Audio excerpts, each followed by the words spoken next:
Hello everyone, I'm Paul McGuire Grimes. I named Inside Out as my favorite film of 2015, and now Pixar is introducing audiences to more complex emotions in Inside Out 2.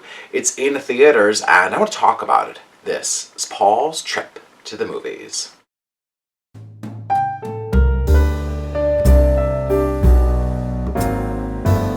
Pixar's masterpiece, Inside Out, took audiences into the emotional headspace of a young girl named Riley. The sequel picks up with Riley, who's now 13 and going through puberty. She's voiced by Kensington Tallman, and we find Riley really excited about attending a 3-day hockey camp with her best friends. It's a big time for Riley, as she doesn't understand what's happening to her body and mind. Her emotions, like joy, who's played by Amy Poehler, and sadness, who's voiced by Phyllis Smith, know Riley inside and out, until that literal wrecking ball of puberty takes over, and new emotions like anxiety, who's voiced by Maya Hawke, and envy, who's voiced by Io Adibri, move in and take over Riley's feelings. Now, hockey camp and puberty bring out all these new emotions for Riley, as she really wants to prove herself to the coach and wants the older girls to like her. The sequel welcomes back Louis Black as Anger and welcomes Tony Hale, Paul Walter Hauser, and Yvette Nicole Brown to the voiced cast. Inside Out 2 comes from director Kelsey Mann, who takes over directing duties from Pete Docter and Ronnie Del Carmen. Now, Pete Docter has since become Pixar's chief creative officer. The screenplay by Mag LaFave and Dave Holstein keeps us a fairly lean story, telling just a small chapter in Riley's life. The beginning of puberty is a time of epic change for anyone, and we all remember those crushing feelings that take over. What Pixar has done really well with both of these films is contextualizing and personifying how our brain works in order for kids to better understand how we operate. The animation and the storytelling is so clever and unique with its attention to detail. We see Joy and the gang go into a vault of secrets and repressed emotions.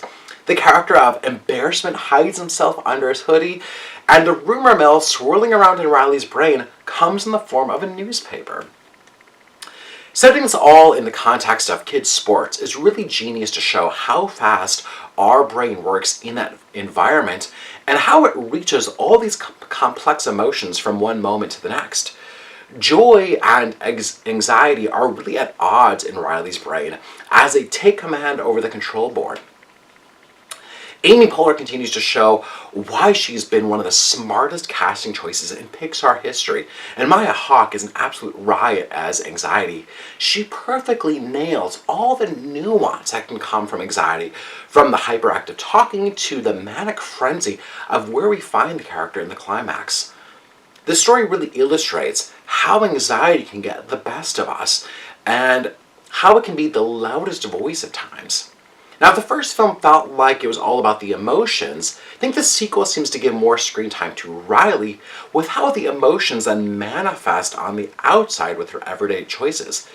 It's really wise for Pixar to show that kind of inner and outer connection.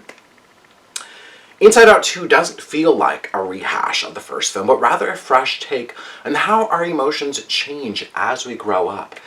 It's that reminder that one emotion isn't better than the other, but how we need to allow and accept all of them to be present and working together to just make us our whole self. Pixar is at its best with movies like the two Inside Out movies, as they touch that inner part of our soul to help us feel seen and challenge younger audiences to really understand themselves better. I'm giving Inside Out 2 4 out of 5 ticket stubs. If you like my review today, click subscribe on my YouTube channel. I have some other movie reviews, some celebrity interviews, and I'd love to hear from you. Leave me a comment on social media or here on YouTube. What have been your favorite Pixar movies? Mine, of course, is Up, but I'd love to hear from you. What Pixar movies do you just love? Leave me a comment, and then go to my website, paulstriptothemovies.com, for even more reviews. Thank you so much for watching my review of Inside Out 2.